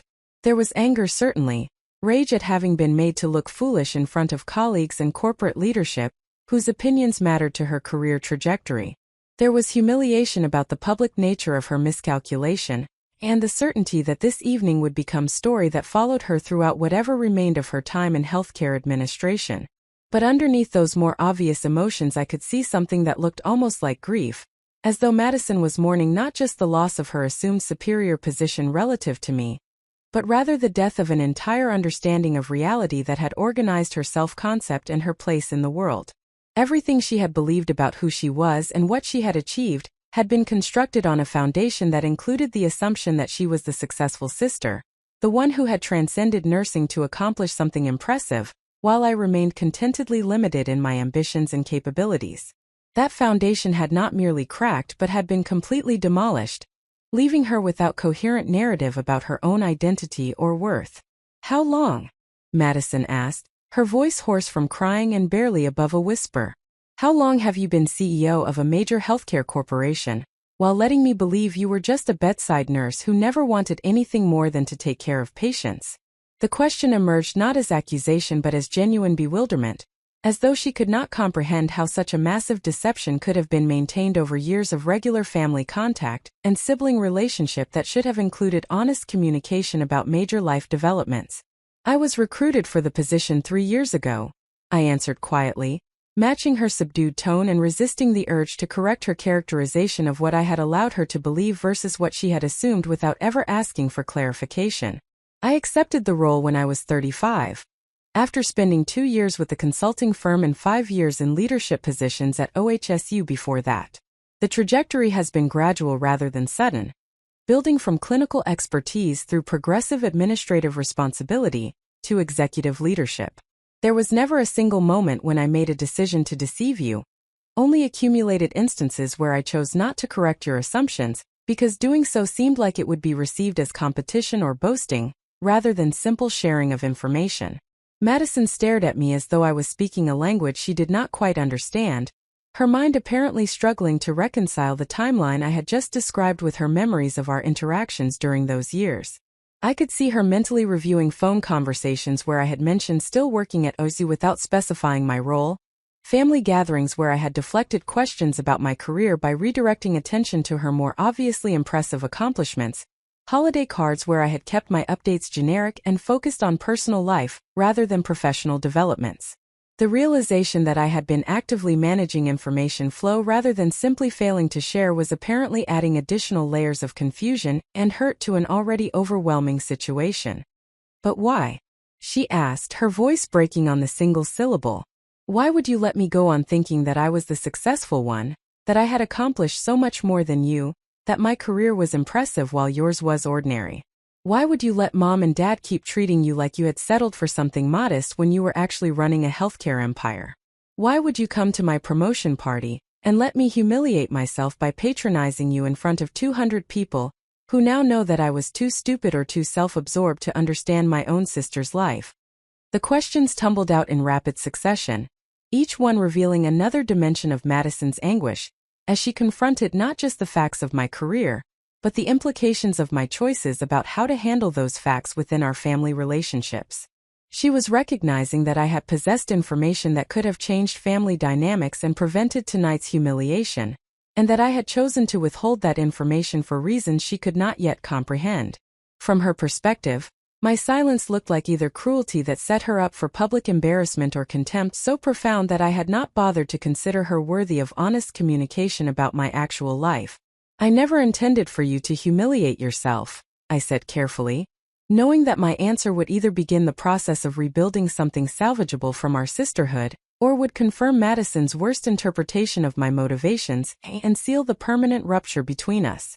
"I came tonight planning to attend your promotion celebration as your sister, to let you have your moment of triumph before the corporate introduction happened later in the evening. I hoped that we could separate the family relationship from the professional situation, that you could enjoy your achievement without the complication of learning that your sister was your new CEO. I did not anticipate that you would use the reception as an opportunity to articulate so clearly and publicly your beliefs about my limited ambitions and modest accomplishments." Madison flinched as though I had struck her, the reminder of her own words apparently painful to hear reflected back. She closed her eyes briefly and I watched her face contort with the memory of comments that had seemed so clever and confident when she made them just an hour earlier but that now echoed in her mind as evidence of spectacular failure in judgment and character. Every dismissive remark about worker bees and people finding their level, every patronizing comment about hands-on helping roles versus strategic leadership, every assumption about my contentment with ordinary achievement while she climbed corporate ladders had been witnessed by colleagues who now knew the actual hierarchy, and who would remember her words as demonstration of arrogance and blindness. I have spent my entire adult life believing that I was the smart one, the ambitious one, the sister who understood how to succeed in the world while you were content to just help people at the bedside," Madison said, speaking more to herself than to me as she processed the collapse of self-conception that had organized her identity for decades. "Mom and Dad reinforced that narrative constantly, celebrating every small step I took in my career while barely acknowledging your work, because they assumed it was exactly what it appeared to be. I thought I knew who I was, and so much of who I was involved being the successful daughter in comparison to you. If that comparison was completely false, if you were actually succeeding at a level I cannot even imagine reaching, then who am I? What have I actually accomplished that matters?" The existential quality of her question revealed that Madison was grappling with something far more profound than professional embarrassment or damaged reputation. She was confronting the possibility that her entire self-concept had been constructed on false premises, that the accomplishments she had celebrated were actually modest when measured against standards she had not known existed, that the identity she had claimed as the successful sophisticated sister was perhaps just a story she had told herself while remaining willfully ignorant about realities that existed outside her narrow frame of reference. The crisis was not just about learning that I was CEO, but about recognizing how much she had not known, and had not bothered to discover about someone she supposedly knew well. "You have accomplished things that genuinely matter, Madison," I said, and I meant the words even though they might sound hollow given the context of this conversation. "You earned your promotions at Northstar through capability and hard work. You developed expertise in operational efficiency that creates real value for healthcare organizations trying to improve delivery systems. You built a professional reputation independent of any family connection or advantage. Those accomplishments are legitimate regardless of what anyone else including me has achieved in different contexts. The problem is not that your successes are meaningless, but rather that you constructed a narrative that required my failures or limitations, as contrast to make your achievements feel significant." Madison opened her eyes and looked at me with an expression that mixed anger with reluctant recognition of truth she did not want to acknowledge. She understood that I was identifying something fundamental about how she had approached our sibling relationship and her place within our family structure. Her success had always been measured in relative rather than absolute terms, valuable not just because of what she accomplished but because of how it compared favorably to what I had supposedly failed to accomplish. Removing that comparison eliminated a crucial element of how she experienced her own achievement, leaving her uncertain about how to value her work when it was not positioned as superior to mine. "I called you just a nurse in front of everyone," Madison whispered, the full horror of her phrasing apparently becoming clear to her as she said the words aloud in my presence. "I described you as someone who found her level, who was content being a worker bee. who lacked ambition and strategic thinking. I said those things about someone who was actually running a multi-state healthcare corporation, who had accomplished more by age 35 than I will probably accomplish in my entire career, who had every reason to humiliate me publicly but who instead protected my promotion and spoke graciously about me despite everything I said. How am I supposed to process that? How am I supposed to understand what kind of person I am if I am capable of treating someone that way? The self-recrimination in her voice suggested that Madison was beginning to recognize that tonight's crisis went beyond discovering facts she had not known and extended into confronting aspects of her character that she had perhaps always suspected, but had never been forced to examine directly. The ease with which she had dismissed me, the comfort she had felt in publicly positioning herself as superior, the lack of curiosity she had shown about my actual life and work all reflected something about who she was and what she valued that was now impossible to ignore or rationalize away. The person who could speak so casually and cruelly about her own sister was someone Madison apparently did not want to be. Yet the evidence suggested that was exactly who she had become. You are someone who absorbed family dynamics that taught you to measure worth through comparison and competition, rather than through intrinsic value, I said gently, offering interpretation that acknowledged problematic behavior, while also recognizing systemic factors that had shaped that behavior. Mom and Dad created an environment where we were constantly evaluated against each other, where love and approval seemed conditional on demonstrating superiority over the other sister. You learned to claim the favored position, and to maintain it through strategic self-presentation and dismissal of potential competition. Those strategies worked well enough within our family system that you never had reason to question whether they reflected values you actually wanted to embrace, or whether they were simply survival mechanisms you developed to secure the approval you needed. Madison sank down to sit on a cushioned bench that lined the alcove wall, her legs apparently no longer able to support her weight as she processed layers of meaning in what I was describing. The interpretation I offered was simultaneously generous and damning, acknowledging that family dynamics had shaped her behavior, while also making clear that those dynamics did not excuse the choices she had made as an adult with agency and responsibility for her actions. She pressed both hands against her face and her shoulders began shaking again with renewed crying that seemed to come from a different place than the earlier distress, less about shock and humiliation and more about genuine reckoning with uncomfortable truths about herself.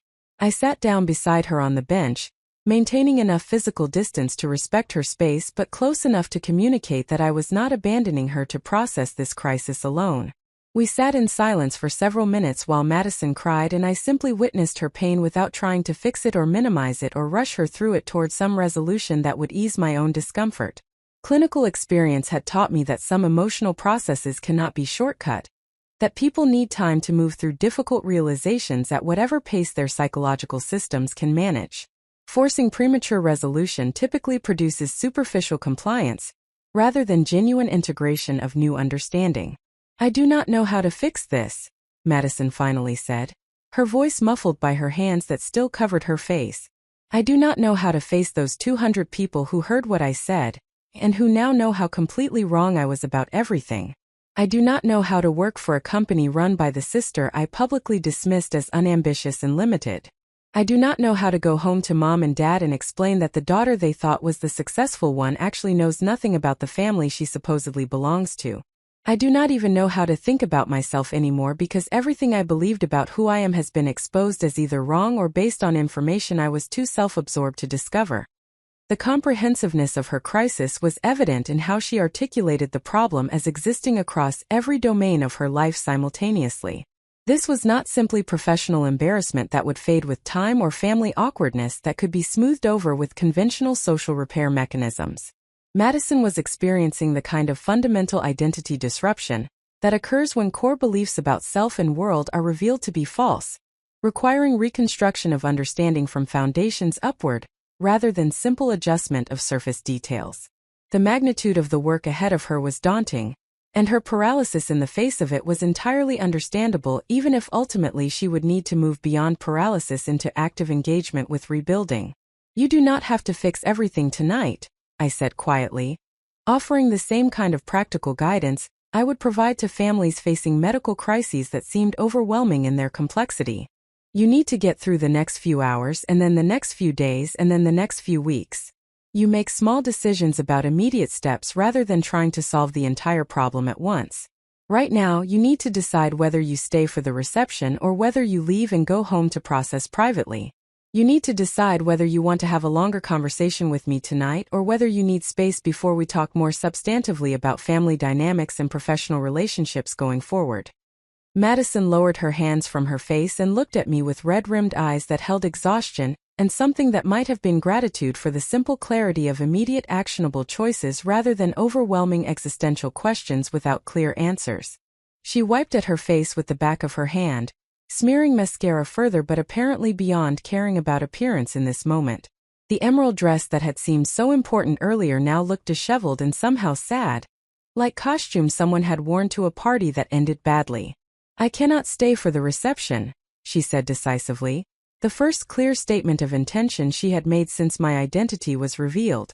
"I cannot make small talk with colleagues who witness my humiliation, cannot pretend to network with Cascade executives who heard me describe their CEO as someone who found her level.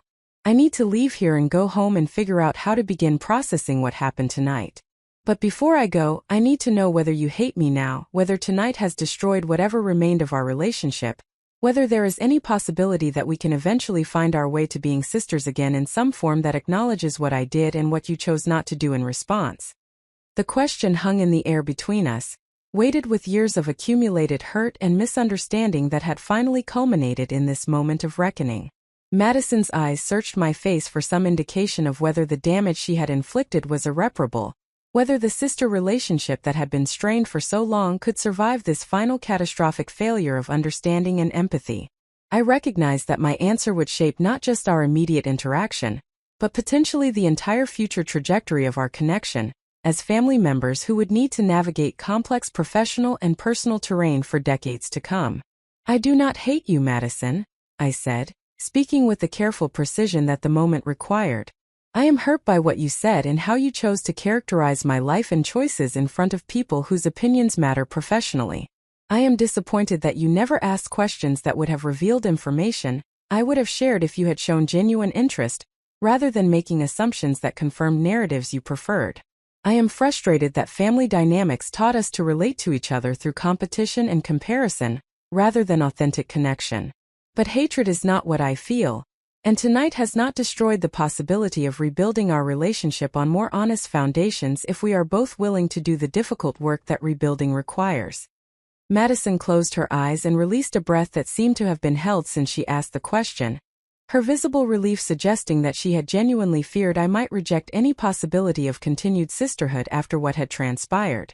The fact that she cared about my answer, that maintaining some form of relationship mattered enough to her that she would ask despite the vulnerability inherent in the question, suggested that underneath all the years of dismissive behavior and superficial interaction, there remained some core of authentic feeling that could potentially be nurtured into something more substantial than what we had previously shared.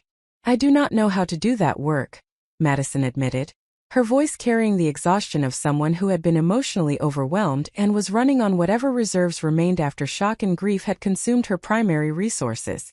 "I do not know how to relate to you as someone I was completely wrong about for my entire life.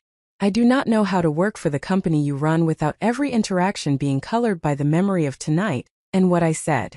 I do not know how to face our parents and explain that everything they believed about both of us was wrong because I never bothered to ask questions or look beyond surfaces.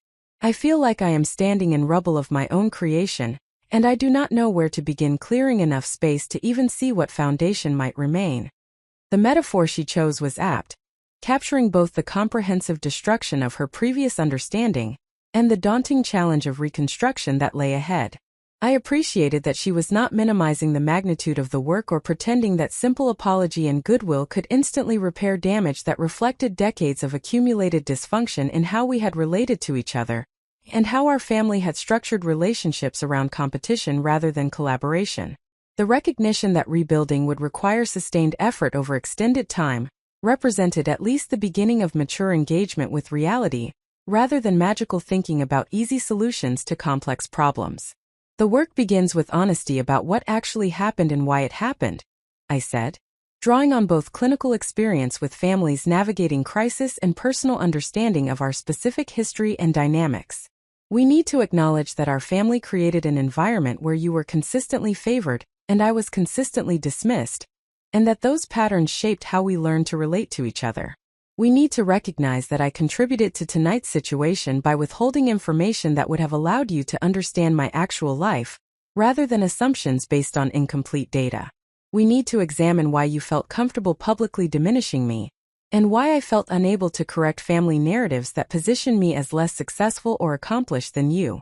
Those conversations will be uncomfortable, but they are necessary if we want to build something authentic rather than simply papering over problems. Madison opened her eyes and looked at me with an expression that mixed appreciation for the roadmap I was offering with apprehension about traveling the path I was describing. She understood that the process I was outlining would require her to confront aspects of her behavior and character that tonight's events had already revealed in painful detail. She would need to examine how she had benefited from family favoritism, without questioning whether that favoritism was justified or fair. She would need to acknowledge that her confidence in her own superiority had been built on willful ignorance about my actual accomplishments and capabilities. She would need to reckon with the reality that the person she had become was someone capable of casual cruelty toward the sister who should have been her closest ally and supporter. I need to ask you something that might sound strange given everything else we have discussed, Madison said slowly, clearly weighing whether to voice whatever question was forming. When you were doing the due diligence on North Star and you learned about my promotion being considered, why did you protect it? Why did you ensure that my advancement proceeded based on merit, rather than using your position to block it or make my professional life difficult as payback for years of dismissive treatment? You had power to damage my career and probably justification to do so given how I have treated you. Yet you chose to protect my interests instead. I need to understand why because it does not fit with any model of human behavior that makes sense to me. The question revealed that Madison was beginning to recognize the extent to which I had actively chosen responses that prioritized her well-being over my own ego or desire for vindication. Throughout the evening she had been processing what I had accomplished and how thoroughly she had misunderstood my life, but now she was also recognizing that my choices about how to handle the power differential between us said something important about values and character that she had apparently not expected or perhaps not previously encountered in relationships structured around competition for scarce resources like parental approval or professional recognition. I protected your promotion because you earned it through legitimate capability and hard work, I explained, offering the straightforward answer even though I suspected Madison was looking for something more complex or strategically calculated.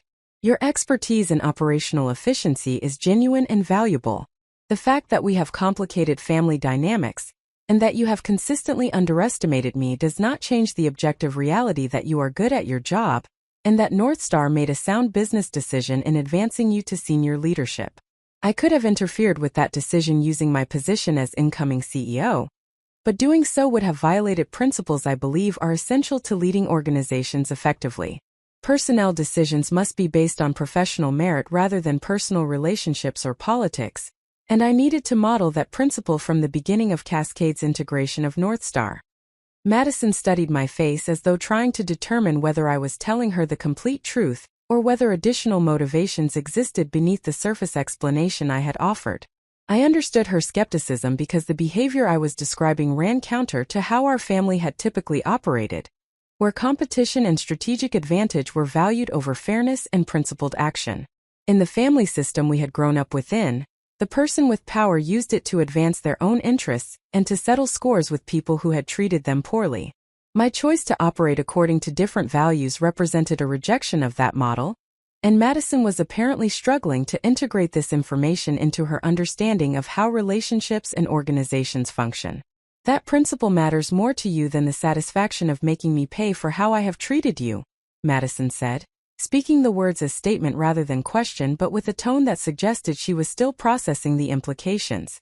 You were willing to absorb public humiliation at your own sister's promotion party, rather than use your position to retaliate or to force acknowledgement of the actual hierarchy between us. That is not how most people operate, especially not in families where competition has been the primary mode of relating. I am trying to understand whether that reflects genuine commitment to principles or whether it is some more sophisticated form of power play that I am not smart enough to recognize. The cynicism in her question was understandable given our history, and the models of behavior that had been demonstrated throughout our family relationships. People who have grown up in environments where love and approval are conditional, and where status depends on demonstrating superiority over others often struggle to trust that anyone might act from genuine principle, rather than strategic calculation. Madison had learned that relationships were transactional, and that power existed to be exploited for personal advantage, so my choice to operate differently appeared either naive or deceptive, rather than simply reflecting values different from what she had been taught. It reflects genuine commitment to principles that I believe are essential to effective leadership, and to building the kind of life I want to live, I said, knowing that my answer might sound sanctimonious but unable to offer explanation that was both honest and palatable to someone skeptical of principled action. I spent years caring for critically ill children whose survival depended on my ability to make sound decisions under extreme pressure, without allowing personal feelings to compromise clinical judgment. That experience taught me that the most important measure of character is how you behave when you have power over vulnerable people who cannot protect themselves from your choices. You were vulnerable tonight in ways you did not recognize until the situation was revealed, and I had power to use that vulnerability to humiliate you or damage your career. Choosing not to exercise that power was not sophisticated strategy, but rather basic application of values I have spent my adult life trying to embody. Madison looked down at her hands, which were still trembling slightly with residual shock and emotional exhaustion. She appeared to be weighing my words against her experience of how power typically functions in relationships and organizations, trying to determine whether my explanation was credible, or whether she was missing some angle that would make my choices comprehensible within frameworks she understood. The silence stretched between us as she processed, and I did not attempt to fill it with additional explanation or justification because I had said what was true, and either she would accept it or she would not, based on her own capacity to imagine that people might sometimes act from principle rather than pure self-interest. I need practical guidance about how to move forward, Madison finally said, shifting from existential questions about motivation and character toward more immediate concerns about navigating the situation she now found herself in. I need to know whether I should resign from North Star rather than trying to work in an organization where everyone knows what happened tonight, and where you are the CEO. I need to understand whether our family needs to be told the truth about your career, or whether we continue allowing them to believe their preferred narratives. I need to know what happens next week when I am supposed to begin my new role as Senior Vice President of Operations, reporting ultimately to executive leadership that includes you. I need concrete information about how to function in this new reality because right now everything feels impossible and overwhelming. The shift toward practical matters represented a healthy coping mechanism that would allow Madison to regain some sense of control and agency in a situation where she had felt completely powerless and exposed. I recognized the same psychological pattern I had observed countless times in families dealing with medical crises. The need to focus on manageable tasks and concrete decisions when larger questions about meaning and identity felt too vast to address productively. Giving Madison actionable guidance about immediate next steps would provide structure that could stabilize her enough to begin longer-term emotional and relational work that would ultimately be more significant than any tactical decisions about job status or family communication. You should not resign from North Star unless you genuinely want to leave the organization and pursue opportunities elsewhere, I said firmly, addressing what I suspected was her most pressing concern. What happened tonight was painful and embarrassing, but it does not disqualify you from continuing in the role you earned through professional capability. There will be awkwardness with colleagues who witness the situation, and that awkwardness will take time to fade as people adjust to new understanding of relationships and hierarchy. But resignation would look like you are running away from consequences of your behavior, rather than taking responsibility and demonstrating that you can learn from mistakes and continue contributing value to the organization despite personal humiliation. Madison nodded slowly, absorbing the guidance and apparently finding relief in having clear direction about something that had felt impossibly complicated when she was trying to sort through implications without framework or advice. The recommendation that she stay in her position probably ran counter to her instinct, which would be to escape the environment where her humiliation had occurred, and where she would need to face regular reminders of her misjudgment. But resignation would create additional problems beyond the temporary relief it might provide, signaling to professional networks that she could not handle difficult situations, and potentially damaging her career prospects in an industry where reputation and relationships matter enormously. Regarding our parents and family, that is a decision we should make together rather than unilaterally, I continued, moving to the second concern Madison had raised. I have allowed them to maintain an accurate understanding of my career, because correcting their assumptions felt more complicated than simply letting them believe what they wanted to believe. But tonight's events have made that approach unsustainable, because too many people now know the truth and word will inevitably reach our parents through various channels. We need to decide whether we want to tell them directly and control the narrative, or whether we wait for them to hear through secondary sources, and then respond to their questions. Neither option is comfortable, but direct communication is probably less damaging than allowing rumors and incomplete information to shape their understanding. Madison's expression showed visible anxiety about the prospect of explaining to our parents that their fundamental understanding of both daughters' lives and accomplishments had been completely wrong for years. She could anticipate their confusion and hurt at learning they had been kept in the dark about my actual career, their embarrassment at recognizing how thoroughly they had misunderstood the relative success of their children, their discomfort at realizing that family dynamics they had created and maintained had contributed to tonight's catastrophic failure of relationship and communication. The conversation would be difficult for everyone involved, but as I had noted, avoiding it was no longer realistic given how many people now possessed information that would inevitably circulate. What happens on Monday when I am supposed to report to work in my new role? Madison asked, moving to the third practical concern she had identified. How do I walk into that building and face people who heard what I said? How do I participate in meetings with executives from Cascade Healthcare, who witnessed my complete misjudgment about my own sister? How do I function professionally in an environment where the CEO is someone I publicly dismissed as having limited ambition and modest accomplishments? I need to know what you expect from me in that context and whether there are boundaries or guidelines that will help me navigate interactions without constantly worrying that I am making things worse. The questions revealed that Madison was thinking practically about how to manage the professional dimension of a situation that had personal complexity woven throughout. She was recognizing that our relationship going forward would need to operate on multiple levels simultaneously, as sisters working through family dysfunction, and as CEO and senior vice president collaborating to achieve organizational objectives. The potential for confusion and boundary violations was significant, and having clear understanding of expectations and guidelines would help both of us maintain appropriate separation between personal and professional domains, even while acknowledging that complete separation was impossible given our history. On Monday, you should report to work as scheduled and begin your new role as Senior Vice President of Operations with the same professionalism and competence you have demonstrated throughout your career at North Star, I said, providing the clarity she needed about professional expectations. You will report to Richard Donovan and to Cascade Healthcare's Chief Operating Officer Michael Torres in the organizational structure we have designed for the integrated company. I will not be directly supervising your work or participating in your performance evaluations beyond the level of involvement I have with all senior leaders across the organization. We will interact in meetings and on strategic initiatives the same way I interact with other executives, with our personal relationship remaining separate from professional collaboration, except where it becomes directly relevant to specific decisions or situations. Madison looked slightly relieved by the boundaries I was articulating, understanding that I was committing to maintaining professional separation that would allow her to do her job without constant awareness of family dynamics coloring every interaction.